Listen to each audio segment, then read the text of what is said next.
So again, my name is Mohammed Razai. I'm the Digital Systems Coordinator at TAC. Feel free to reach me with any questions that you have. Before we get started, I'm just going to give you an overview of our organization and how we function, and talk a little bit about our accessibility grants as well. Before we get started, I'm going to do a land acknowledgement. So as we gather today, we want to acknowledge the diversity of the First Nations people of this area and recognize the territories of the Wendat, the Anishinaabe Nation, the Haudenosaunee Confederacy, and the Mississaugas of the First Credit Nation. Today, Toronto is still home to many Indigenous people across Turtle Island and around the world, and we are grateful to have the opportunity to work and to live and to meet on this territory. Okay, so a little bit about TAC. I'm going to stop this screen share again.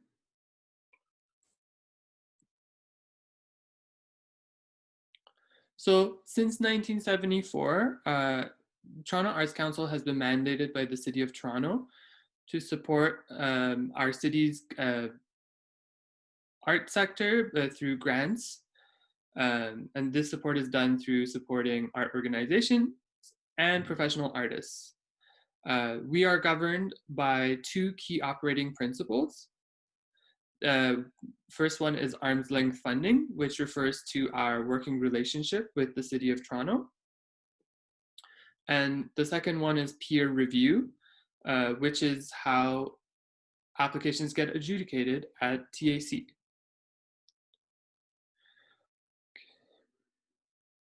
So I'm going to share a second slide now.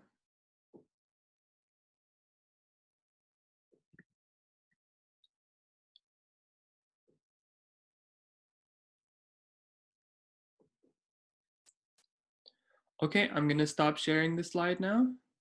Our grants are awarded on a competitive basis by a panel of peers who are practicing artists within your discipline. Peer assessors are selected on the basis of their familiarity with a broad spectrum of artistic styles, practices, and their direct experience with arts programming in the relevant field. Panels are composed to ensure fair representation of gender, cultural diversity, as well as representation from emerging, mid-career, and established artists.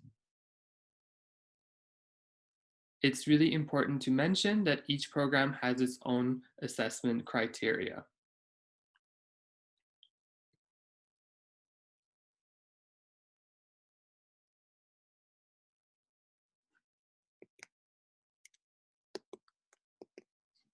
So I'm going to share a new slide now.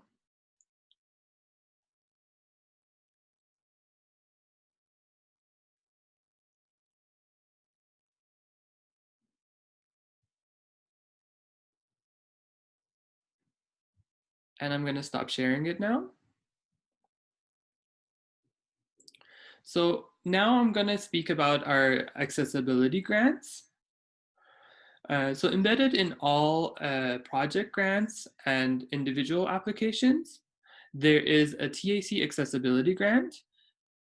So for applicants, you can apply up to $5,000 towards eligible accessibility costs for the artists that are incurred during the project. So projects involving deaf artists and artists with disabilities may apply by completing the accessibility expenses section of the application.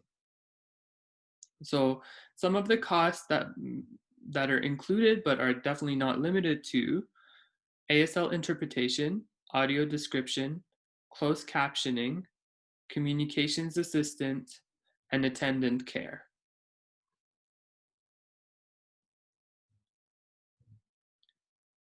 Okay, I'm going to share another slide now.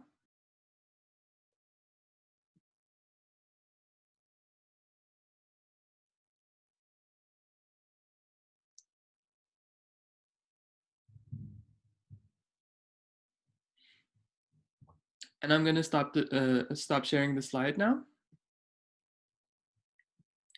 So in addition to our accessibility grant, we also have an application access support program.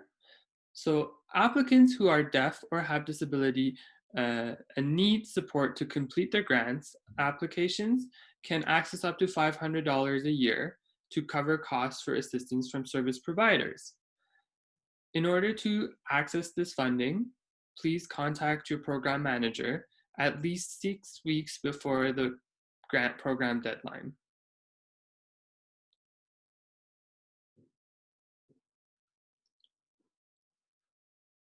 Okay, so now I'm going to hand over the floor to Erika, who will speak a little bit more about our presentation today. Hi, everybody.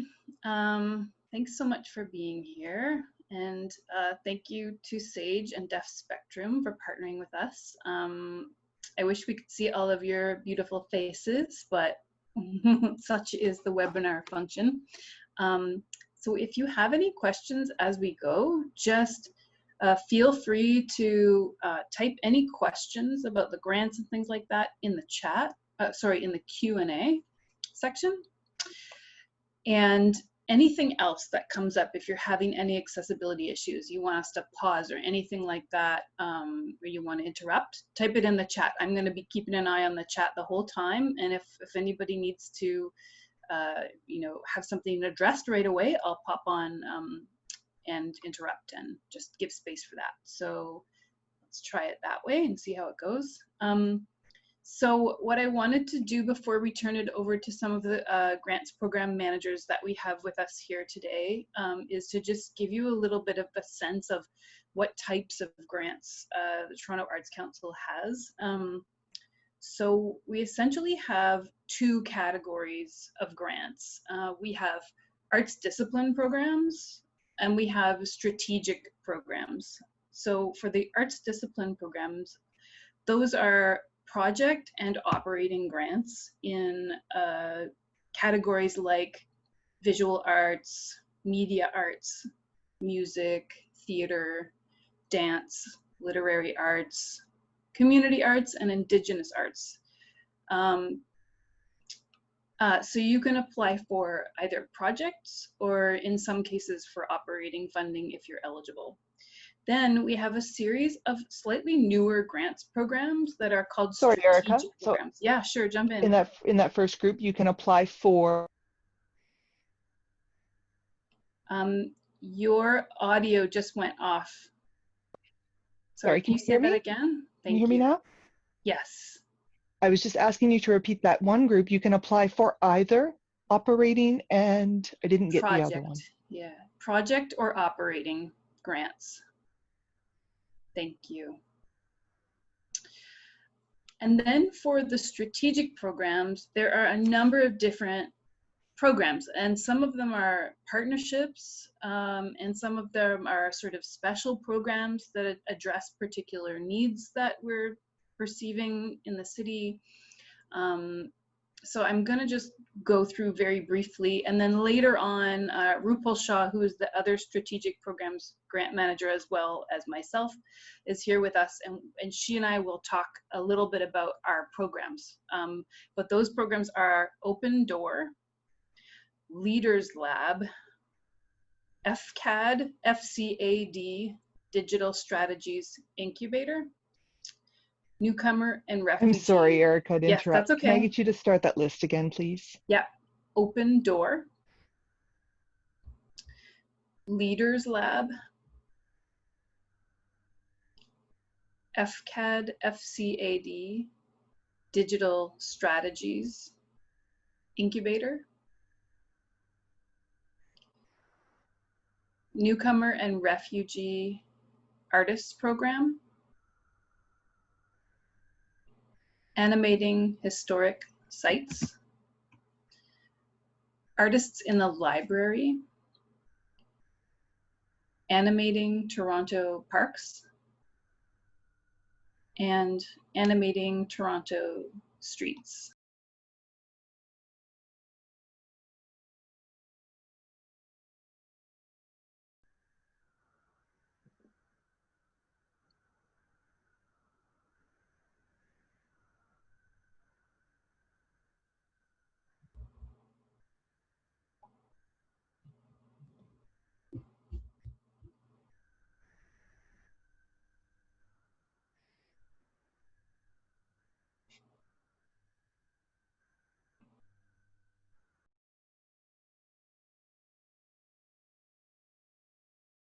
So we wanted to share with you just some general grant writing tips before we sort of dig into all of the different types of programs, because I feel like you're coming from different disciplines probably, and you may have very specific program related questions.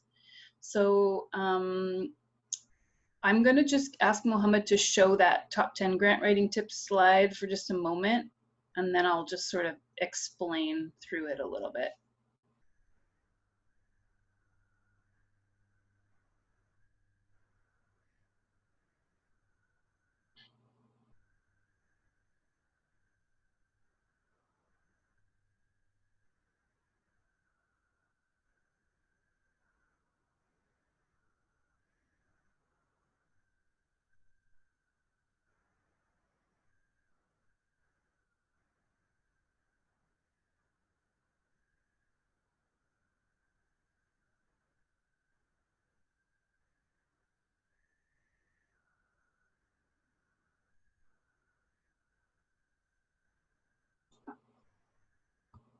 Okay. So I think one of the first most important things when you're sort of researching what types of grants you might be interested in applying for is to just figure out first whether you're eligible or not. Some of our grants programs are open to individual artists, collectives, and arts organizations, but some of them are only open to arts organizations and collectives and not to individual artists. So if you're applying as an individual artist, the first thing you sort of have to figure out is, do you want to apply as yourself, or do you want to form a collective with some other folks and put in an application together? And there is no real legal requirement for forming a collective. Anyone can form a collective. You could even form a collective just for one specific project and then never go back to that collective again. That's okay. The only thing you would need is, if you get the grant, is to go to the bank and get a bank account in the name of that collective. So that would be number one. The second thing would be to open the grant application. Just, sign into TAC Grants Online. Just read through the application and make a note of the materials that you might be required to submit. And I would say also I think the number one thing is really read the grant guidelines really carefully and see if the project that you're thinking about is a good fit for this grants program or not. And then once you've done those things, you can get in touch with the program manager of whichever program you're interested in. So get in touch with one of us, set up a chat, and we'd be happy to talk to you, to hear about your ideas, and sort of help you navigate the system. Number 4 is give yourself loads of time. It takes a lot of time to, especially if you're working with other artists and you need to get their resumes and things like that. It takes a lot of time to gather those materials. So don't try and do it, the day or even the week before. Give yourself a couple of weeks. Number 5 is just to craft your project summary and overview using really clear, direct language. You don't have to use fancy academic language and, use citations or any of that kind of stuff. Simple who, what, when, where, and why is often kind of the best way to sort of approach your project description. Number 6 is budget.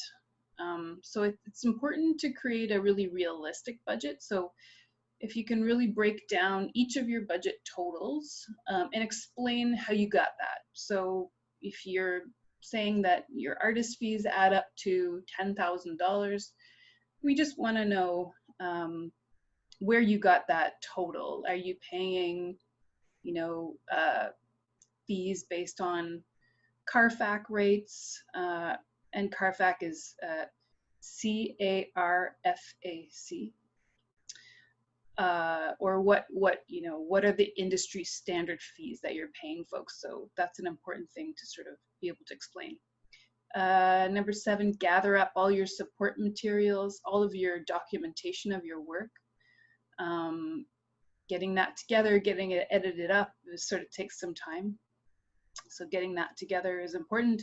Number 8 is get feedback from either somebody that you trust, maybe a colleague, somebody who's an artist that you trust has written grants before, but also you could ask us to give you feedback. So ask your program manager, just give us a little bit of lead time before the grant deadline, and we would be happy to give you feedback on your grant application before you submit it. So we'll be thinking about things like what kinds of questions we imagine that the grant review panelists might ask you. And we can kind of relay that type of information. We won't tell you if we like your project or don't like it. We'll just try to give you really constructive feedback so that your application is really strong when you submit it. Number 9 is just follow the instructions. Think about the, there are word limits for each of the fields, and those kind of tell you more or less how much you need to say about your project. So don't write too little, but luckily you can't go over because the word limits won't let you. So just stay in that sweet spot of around what the word limits are for each of the fields. And I wanted to just say a tiny bit about final reports. I think sometimes, I know that like as an artist, I get really nervous about final reports. They make me feel really freaked out and they make me feel really pressured. I guess I just wanted to help relieve some of that pressure by letting you know that when you're writing your final report, you're just talking to us. You're not talking to a panel anymore. You're just telling us how it went. And we really want to know, we're really curious, like what went well, what went wrong, how did you solve the problems that you encountered, and what did you learn? And that really helps us understand how to better design these grant programs. So it's super helpful for us. So when you're writing that final report, you can just talk right to us. Maybe that makes it feel more fun. And we love reading final reports. We're a bunch of nerds and we love it. So just wanted to let you know that. So I think Erika, the next thing, yeah. Before we move on, there were some requests of resharing the slide again, so I'm just going to do that for a minute. Cool.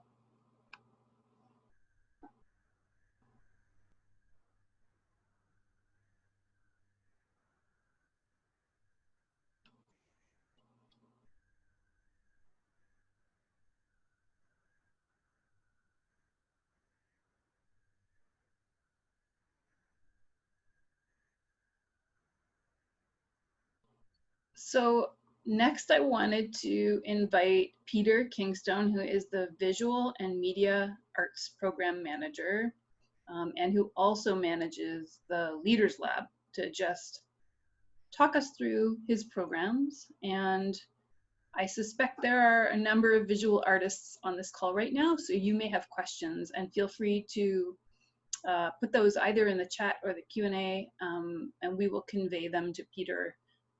And sort of, we might interrupt you a bit, Peter, as you're talking, if that's okay with you. Yeah, that's fine. How long would you like me to, I can go on for hours or 15 minutes? Yeah, I don't know, maybe like, if you want to give us a little kind of 5-10 minute high level overview of visual media arts, and then just, I think, people will have questions. Answer some questions. Then, yeah, that sounds great. So my name is Peter Kingstone. I'm the Visual Media and Leadership Arts Manager at the Toronto Arts Council. So my role is to both help artists and visual artists and media artists to apply for grants, and also set the panels and the committees who review your grants. So in visual media arts, we both have individual grants, so for the individual artist, and these are creation grants, so if they would like to make new things. And so in visual arts, that would be a You want to make a series of photographs, you want to do some paintings, you want to make some new sculptures, do some drawings, some multimedia. That list is not exhaustive that I just said. There's many more things that you could be making. And sort of the idea is that you're making something visual that you're showing to the public. It could be in a gallery situation, but all you're being funded for is making it, not showing it. So it can be an idea that you have that you'd like to get some funding to create. Similarly, for the media arts, it's also a creation grant. So the media artists can be film or video, so single channel film or video. A film or video you would go see in a theater maybe. But it also could be you're building a website, or you're doing a series online, or you're doing an audio piece, or you are building a video game, or you're building apps for phones, or you're making robots.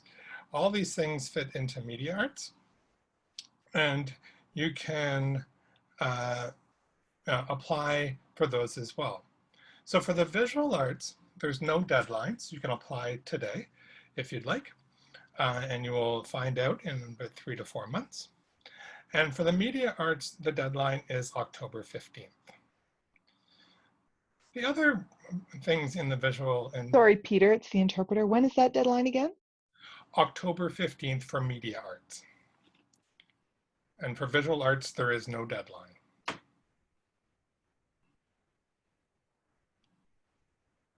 And again, read the guidelines to make sure you can apply, and always you can contact me at any time, peter@torontoartscouncil.org. I'm happy to have a conversation, talk over email, or whatever the best way to talk to you is. I'm happy to do that. The other space, which is the August 4th deadline, which is next week, is for visual media arts projects. Now, these aren't creation projects, so you're not making new things, and you are only, you have to be an organization or ad hoc group. As Erika explained, an ad hoc group can be at least 2 Toronto individuals or more that have come together to create a group, and they can come together just to create the visual media arts project, or they can be a long-standing group that have been together. So in that application, you're asking for dissemination funds. So you're asking for funds to show work to the public.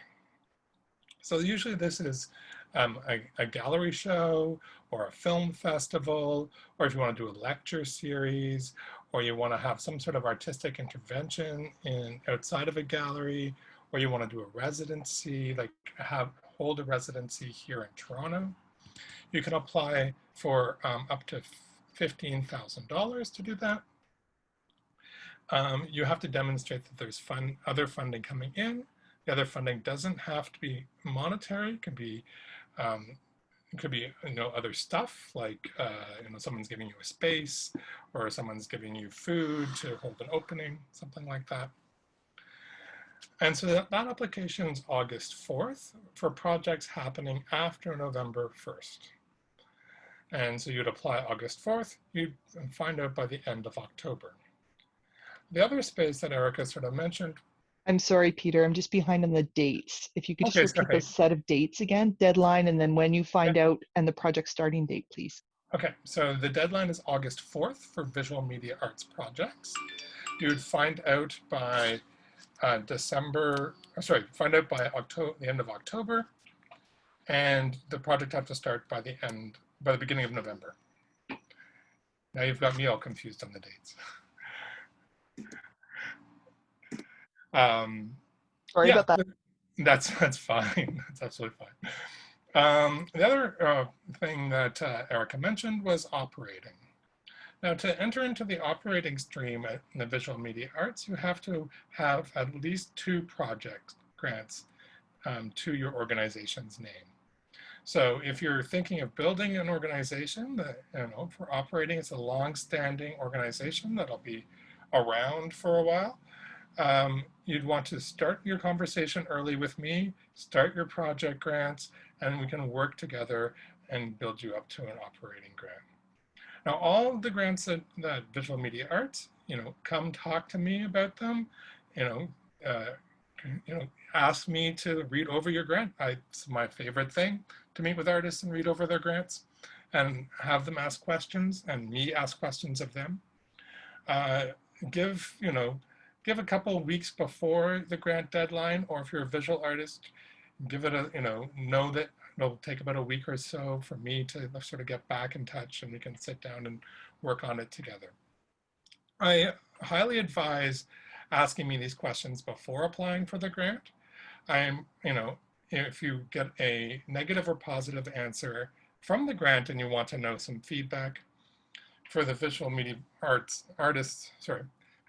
Artists and Media Artists grant, we do not give any feedback from the panel, but I'm happy to give you my feedback, but it's much better for you if you get it before you apply than afterwards. And if I'm too busy at the time, I may suggest just coming back to me when the next deadline is or when you're next ready to apply. For the Visual Media Arts projects, I can give you feedback from the panel after your grant. But again, I think coming before is much stronger to build a better application. So maybe I'll answer some questions if there's questions the next couple of minutes before we move on.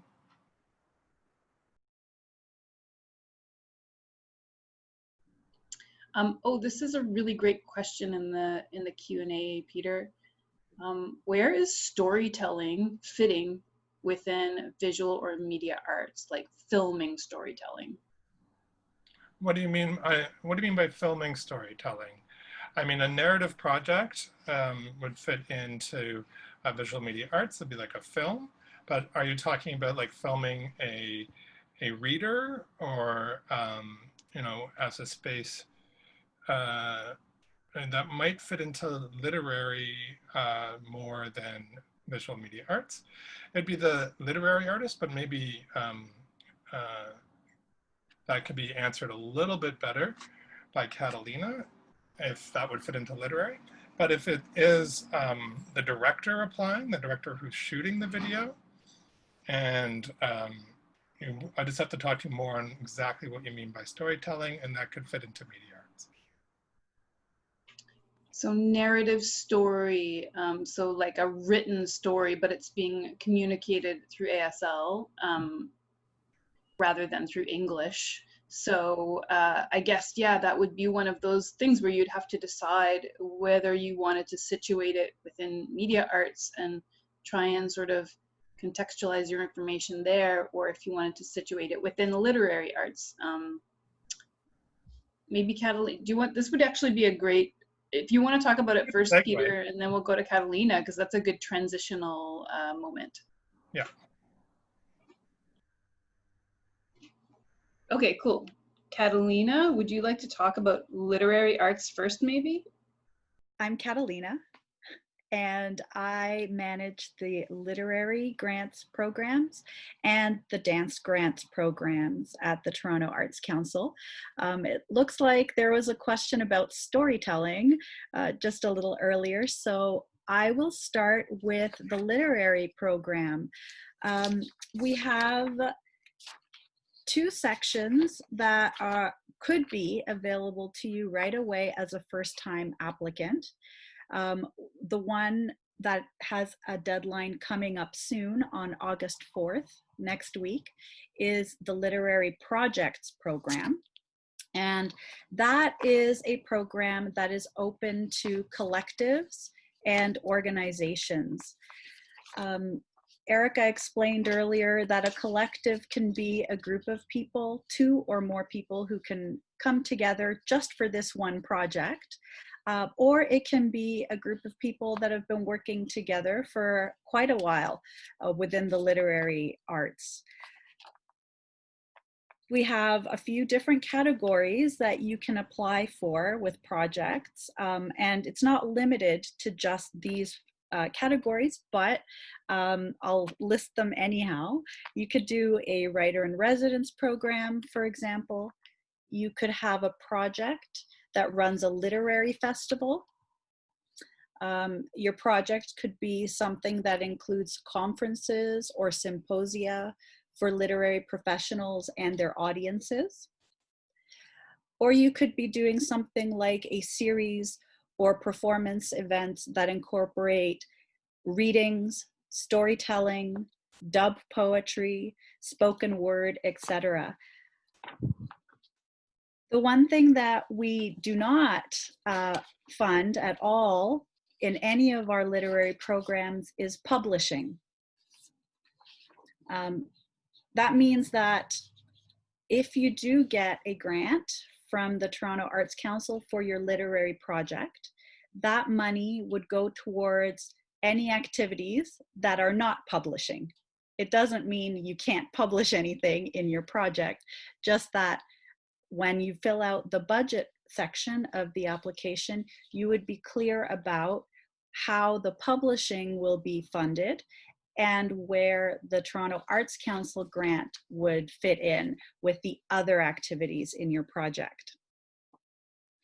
The maximum value of the grant in the literary project program is $8,000, and you will need other sources of revenue. So maybe there's something like donations from private donors.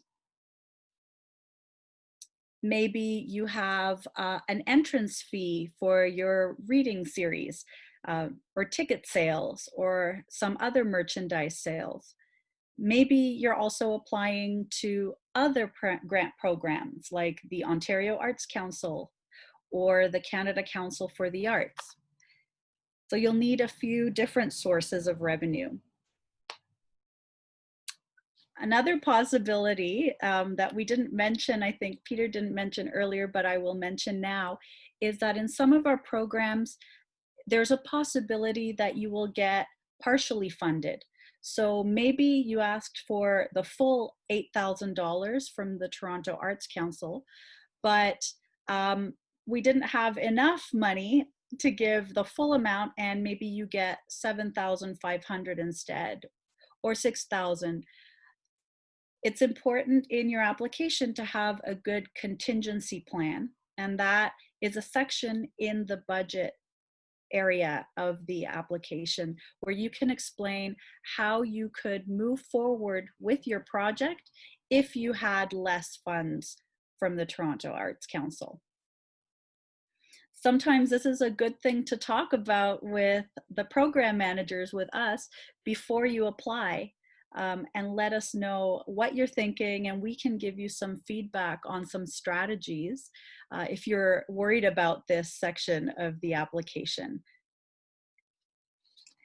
Another program that we have in the literary section for arts disciplines is the Writers Program. The Writers Program is for individual artists. And unfortunately, we only have one deadline a year for this one, and it has already passed. It's usually mid-June, and this year it was June 15th. So unfortunately, that is past, but I will tell you about it anyways. This one is, it's got two categories, a level 1 for emerging writers and a level 2 for more established writers. The level 1 category has a maximum grant amount of $5,000, and the level 2 category has a maximum amount of $10,000. This is a program that does not have partial funding. So in this program, you either get the full amount or nothing, unfortunately.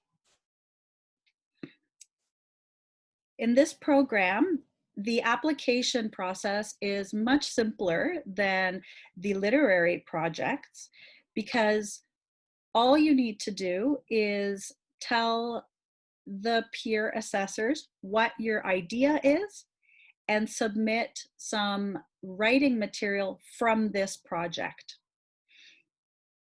You could be writing a novel, you could be poetry, but it could also be graphic arts or graphic novels.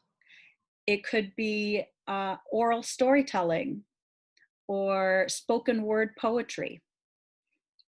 These mediums, of course, you would include a recording if it were an audio file, or interesting, the idea of having storytelling with ASL. We've never had an application like this before, and I know there was a question earlier. It would be interesting to see how that would work, and I'd be happy to speak with you about this. There would be one thing that we would need to think about is that this project is anonymous. It's an anonymous application. So your name is not on the support material, and the peer assessors will not know who submitted the work. They just read the work.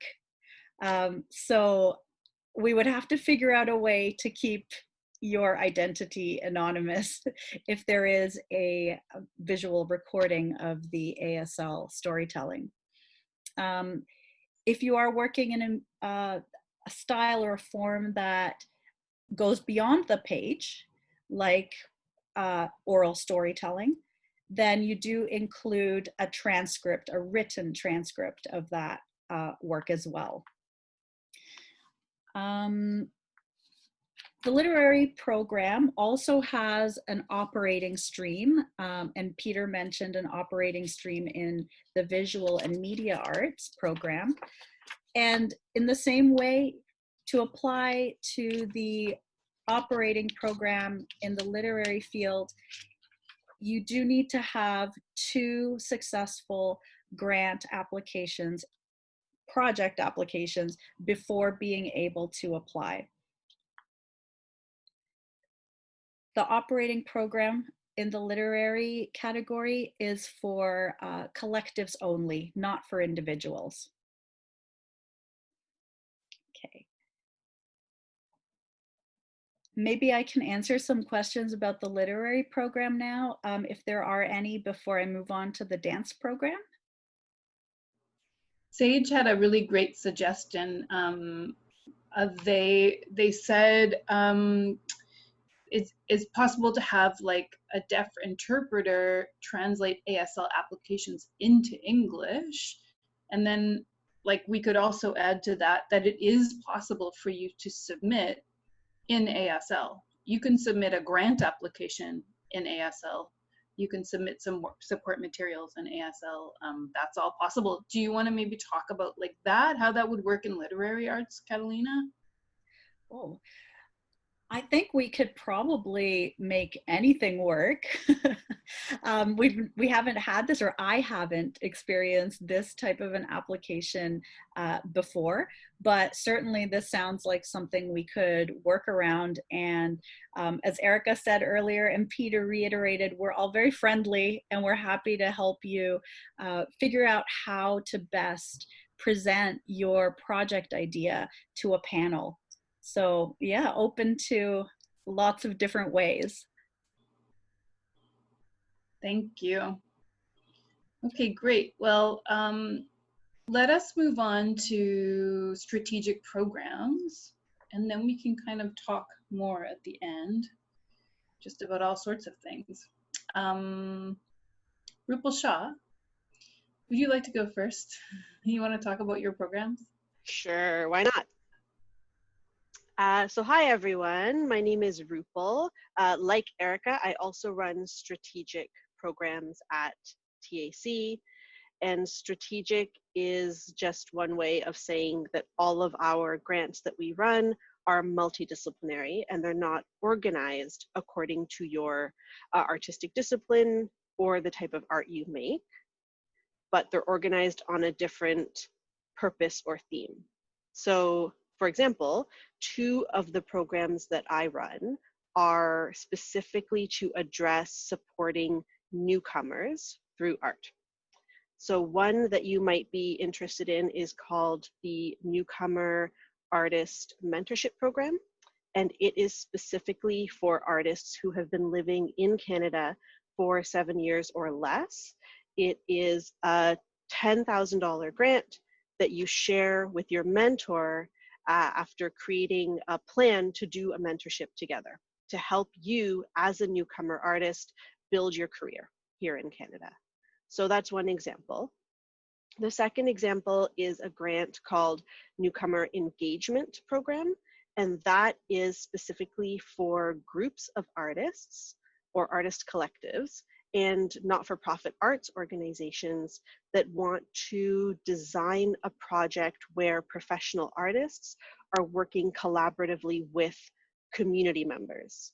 And this can be community any way you define it: newcomer seniors, newcomer youth, newcomer women, as long as the community are newcomers. And that is a $20,000 grant.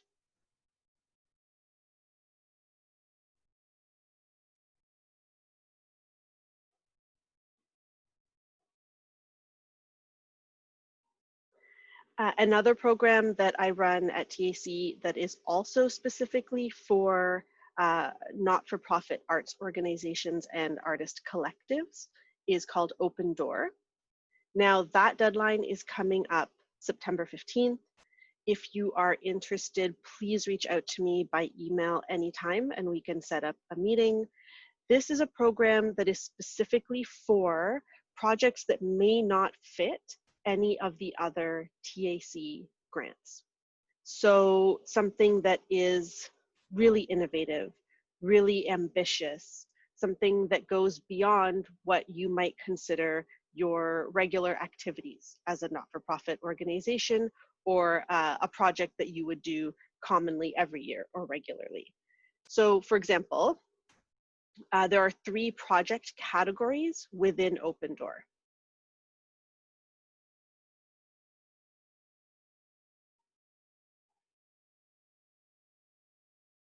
One of them, the first one, is called Big Ideas. And this is where you might come with a really ambitious public art project. You might come with a really large-scale performance. You might apply to Big Ideas with a gathering of some sort, a gathering of artists like a conference or a symposium or any other kind of gathering that is something you wouldn't do every month or every week, something that maybe only happens once a year or once every couple of years.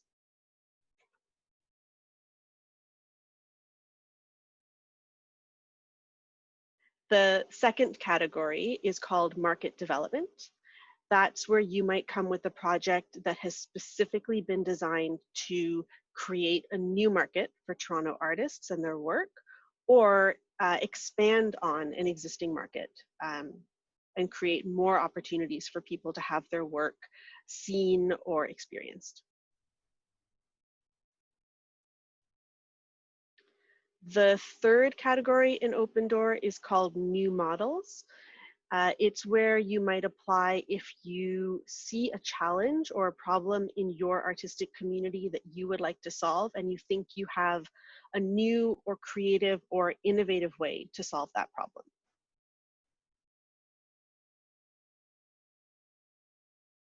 So like I said, this grant is open to artist collectives and not-for-profit arts organizations.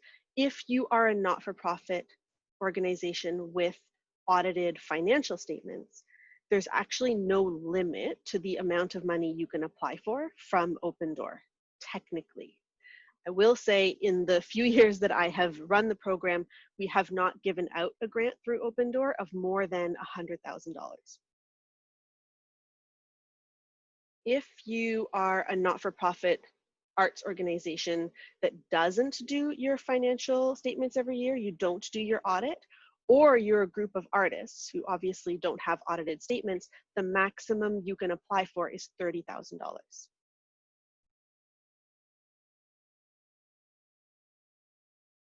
Yes, and Open Door is only open to not-for-profit arts organizations and artist collectives, so not individuals. Like I said, the deadline for Open Door is coming up September 15th. I'm happy to talk to anyone anytime about that program. And another program that might be interesting to you, the deadline won't be for a while, it won't be until next spring, but it is a partnership program with Ryerson University.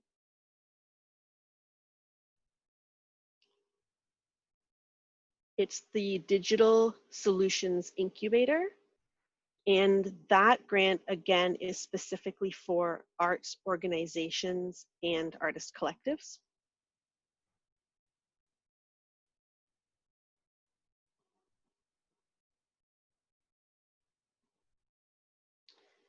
And it's an interesting partnership program because you apply with a challenge or a problem that you see, again, in your artistic community.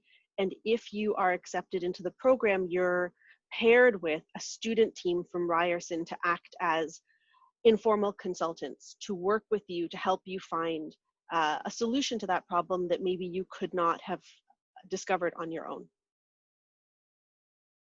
That's a $15,000 grant, and you can spend that on anything associated with the project, including expenses or the people that you need to make it happen.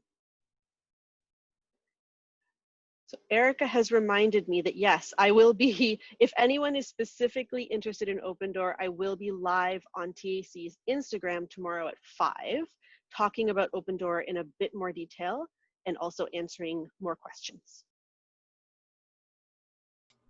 Okay, great. So I'm just going to talk through pretty briefly a few of the programs that I manage, and there will be info sessions specific to these programs in advance of the deadlines as well. So the programs that I manage are Animating Historic Sites. This program is a partnership with the City of Toronto's Museum Services.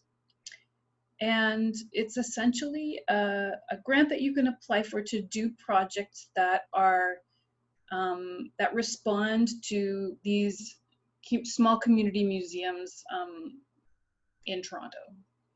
So the projects can be any artistic discipline. The grant is for up to $30,000.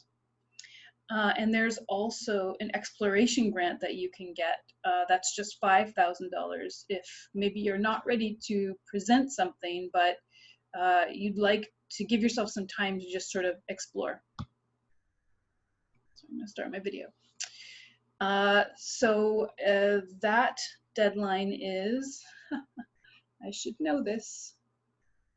I should know this off the top of my head, but I do not. Sorry, just give me one sec here. Right. We've moved that deadline. So at this point, the deadline is looking like it's going to be in January 2021.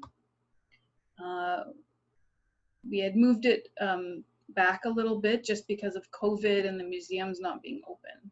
So that's coming up. Another program that I run is called Artists in the Library. And this is a really cool program. It's a collaboration with the Toronto Public Library System. And essentially, you can apply to be an artist in residence at a library branch. And the program is going to change a little bit this year, just again because of COVID. Usually the program is like, it's a pretty substantial residency. You're developing work and you're collaborating with the public and you're producing work and you're in the library, you know, kind of full time for a few months.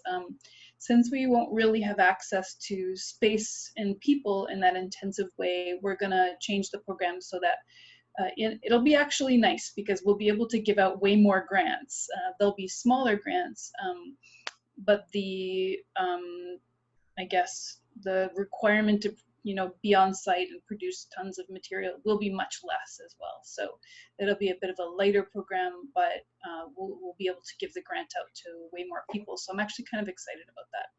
So the deadline for the Artist in the Library program is going to be November 2nd. So another program that we have is called Animating Toronto Streets. This is a really specific program. It's created in partnership with the city's cultural events division, and it is specific to public art. Sorry, you're hearing my children in the background. Some of you are hearing my children in the background. And I'm getting distracted by them. They're being very loud right now. Okay, so So this is specific to public art. It's projects for Nuit Blanche and projects for the city's Year of Public Art. So let me tell you a tiny bit about that, because it's a pretty new thing. Some of you may have heard about it already, and I'll post all these links up in the chat in a moment as well, so you can research if you like. But the city is essentially doing this program that's called Artworks TO, Toronto's Year of Public Art. It's a very long title. Oh, thank you for that. That's awesome. Somebody just posted it in the chat. Mohammed did. Thank you. So yeah, so this is basically to create public art in any discipline, and really opening up the definition of public art, which is something that I'm excited about as part of this program. It is thinking about all different types of interventions in public space. That could be performance, it could be installation, it could be media arts, you know, it could be photography, like text, it could be anything. So I think it'll be really interesting to see what kinds of applications come forward. There are some kind of annoying requirements that come with this program, I'll tell you, and then that's because of the way that the funding for this program is derived. It's derived through this specific tax that the city does with like developers who kind of take up space in the public realm. So they'll move out onto the street, or they'll take up sidewalk room. So when they do that, they have to pay back into the fund. So the idea is they're taking something away from the public, so they have to give something back, and they give back through public art. So it has to be spent that way. So you have to do the project in what is called the public right-of-way. And essentially that refers to streets and sidewalks. Any land essentially that's managed by the city's transportation division. So, so the kinds of projects you can do will be primarily experienced from the street or from the sidewalk. So something that you can see when you're driving by, or that you can experience while you're walking by, maybe something that might require the street to be closed off. There are a lot of different ways of thinking about it. Maybe it's something that's applied to the street, temporary installations, you know, video projections, things like that. So there's a lot of possibilities. It's super wide open. We're going to be doing an info session about this with the city on August 13th. And actually Rupal is going to be part of that as well, because there is a possibility for folks to apply for Year of Public Art projects through Open Door as well. And the city is going to have its own grants program for this as well. So there's a lot of different pots of money available for public artists, if that's something that interests you. Sorry, Erika, you said who will also have money for this as well? The city. So the City of Toronto's Cultural Events Division, that's part of Economic Development and Culture, is going to have this program. It's actually a pretty big program. You can get a substantial grant to do a big public art project. So if that's something that anybody's interested in, like, I can talk to you more about that another day. Or you can just come to this info session and learn more about it. So, and then I just have one more program to tell you about, and that is called Animating Toronto Parks. And this program is a partnership with Parks, Forestry, and Recreation. And it's really to give artists the opportunity to present work in parks and give, you know, folks that are living outside of the downtown core a chance to see art and participate in art projects happening in their own neighborhood parks. Because we know that, you know, people do a lot of performance work or installation things in like Trinity Bellwoods Park or Christie Pitts Park. But, you know, in Scarborough or Etobicoke or North York, there's not as much happening in those parks. So this is meant to support artists and communities in those areas of the city. So that's like kind of the high level on the programs that I'm managing.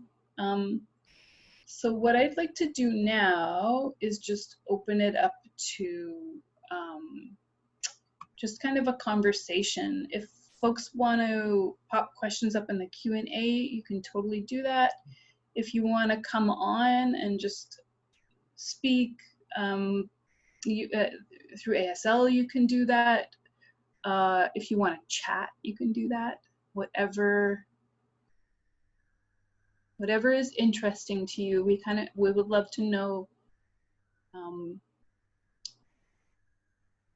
Oh yeah, I forgot to set up a poll. I wanted to set up a poll. If you wouldn't mind, I would love to, if you could pop up in the chat, just sort of what arts discipline you're working in. If you don't want to do it, that's okay. But I'd love to hear, I'd be really curious to hear what arts discipline artists are working in. And Sage, do you have questions? Do you want to kind of ask questions? I don't. Okay. Oh, actually, give me 1 second. Yes, sorry, yes, I do remember now. One person had asked me specifically about, of course, the use of sign language, and if someone asked if that, for the application, could be translated into transcript into English. Is there money or grant, I guess, allocations available for translation? Absolutely. So I'm going to just post a link to the information on this, but there is an application accessibility support grant. It's not like a grant, but it's more just like a kind of an amount that you can have access to.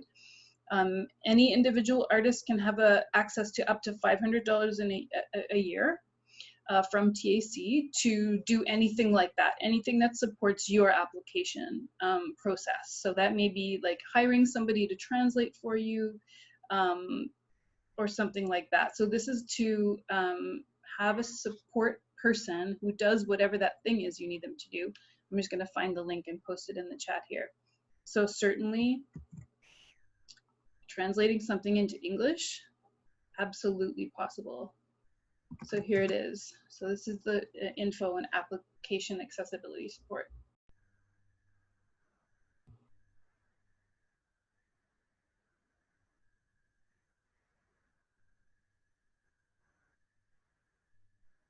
Okay. Thanks. We also have a great question in the chat right now from Gary. Given the COVID situation, could we do something like virtual? Absolutely. You know, I think that we're very flexible and open to however you need to adapt your project. If it's something like you already have a grant and you said you were going to do, you know, a theater performance, and obviously that can't happen now. Can you do a digital performance instead? Absolutely. You can totally do that. There's a lot of possibility. If you're applying for a project that would normally be something that you would do live or in real life, and you want to adapt it to a virtual experience right now, that's totally acceptable, and that's fine. So if that's something that you have questions about, you can reach out to any of us and we can tell you more about that.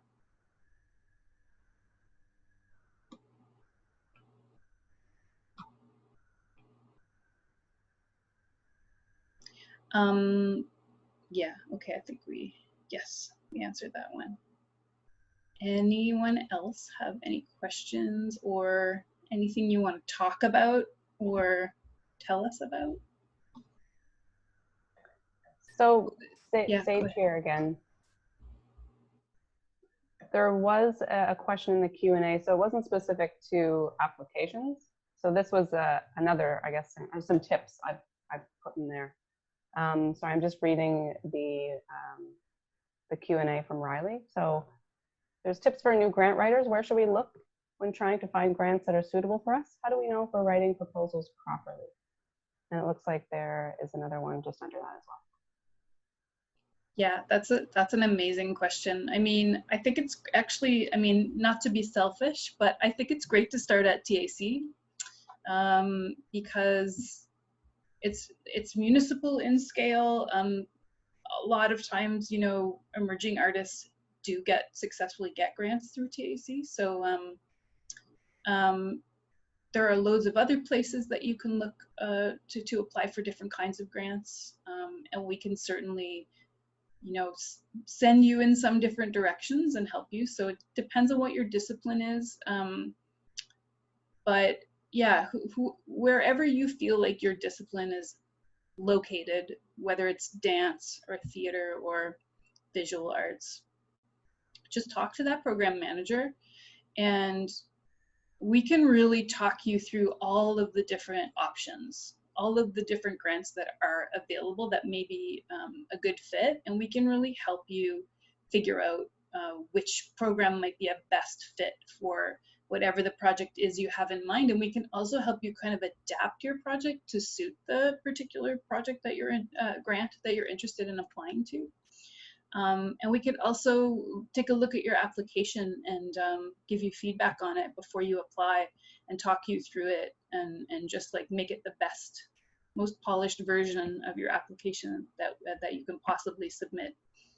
And then, like in some cases, after you submit, once you find out whether you did or whether you didn't get the grant,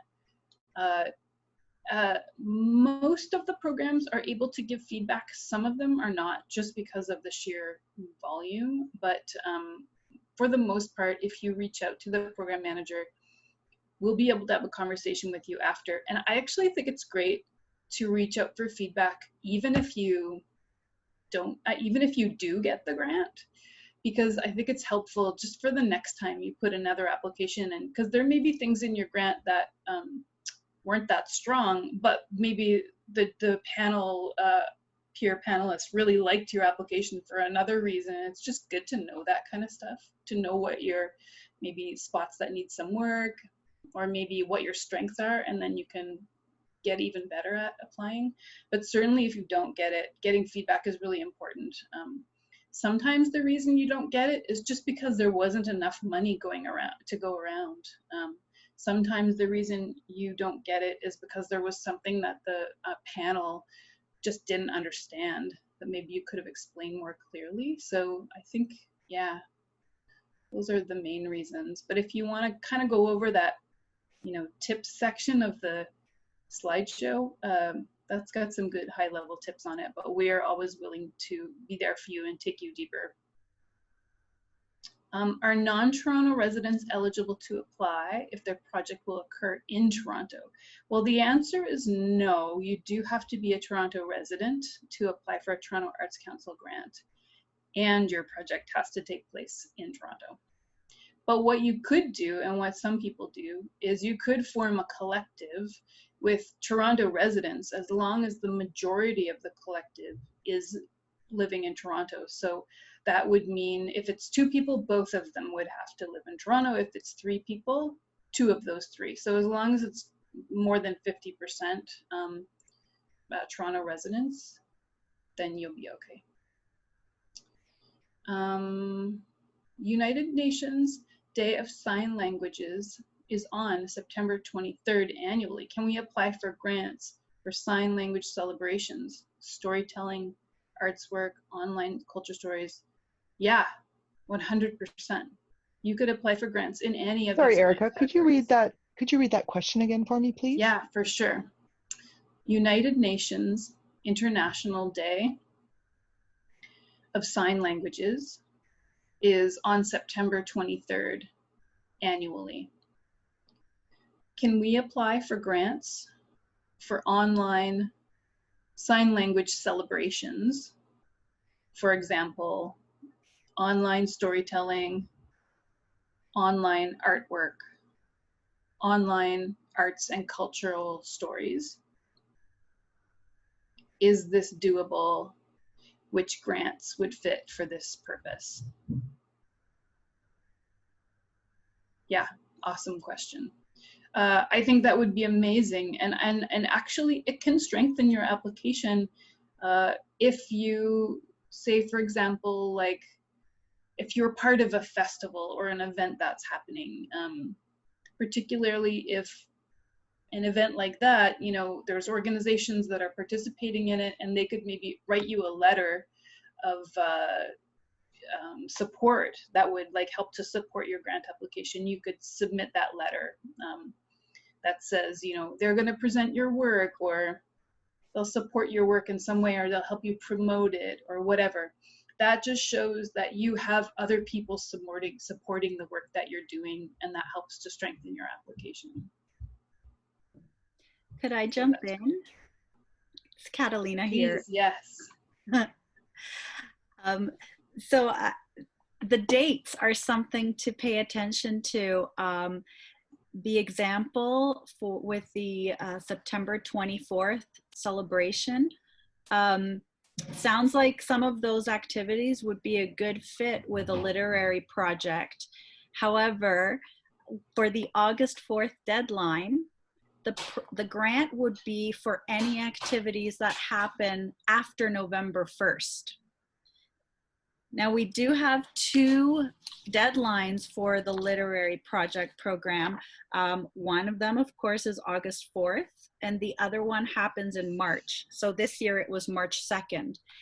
And if you applied to the March 2nd deadline, that would be for any activity that happens after June 1st. So when you're thinking of applying, sometimes you have to do some scheduling to decide which program you could have activity happening in within that space. Peter mentioned in the visual and media arts, one of the programs that he manages has a rolling deadline. You can apply anytime. I think he said you could apply right now. So this is another reason why it's a good idea to speak with the program manager so that you can figure out how to time things as well. And that way you have a better chance. That's a really great point. Hey, Peter, are you able to talk about how that rolling deadline works? Like, what can people expect in terms of the timeline and the turnaround and stuff like that? Sure. And So the before rolling you- deadline's only for visual arts, and it's for creation projects, and it's for individuals who are making new work. So if you apply, say you applied today, you'll be finding out in 3 to 4 months from today if you've received the grant. So you'd apply, you know, with an idea of what you would like to make, and you wouldn't find out if you're funded to make that idea for 3 or 4 months. And this has nothing to do with, you don't need to have a show set up. You don't need to have any sort of dissemination of the project or any way to show the project. It's just creating the project. And you don't need even a budget. You're just applying for an amount of money, either $5,000 if you're level 1 or $10,000 if you're level 2. Does that answer the question? All right. Well, if there are no more questions, we could wrap up early. We've got another little chunk of time, but we don't have to use it all. We just wanted to book lots of time in case anybody had anything. This is Lucy. This is my co-producer, co-pilot. Okay, can you go? Can you please go away now? I love you. Okay. Well, okay, that's great. I will Thank never you. go away. Thank you so much, everybody, for being here. It was really great to talk to you. And yeah, please reach out to us if you want more information, if you have questions about things, if you want to get together and just talk through anything. Our jobs are literally to help you, so we're really happy to do that. And I just want to say thank you so much, Sage, for putting this together and for partnering with us on all of these info sessions that we're doing. It's awesome to work with you always, and it's nice to see your face in real life because we've just been emailing each other. Thank you. Okay, everyone, take care of yourselves. Peace out. Peace out. Thank you to the interpreters as well. Thank you to Amanda and Melissa. Thank you so much. Thank you, Toronto Arts Council. Bye.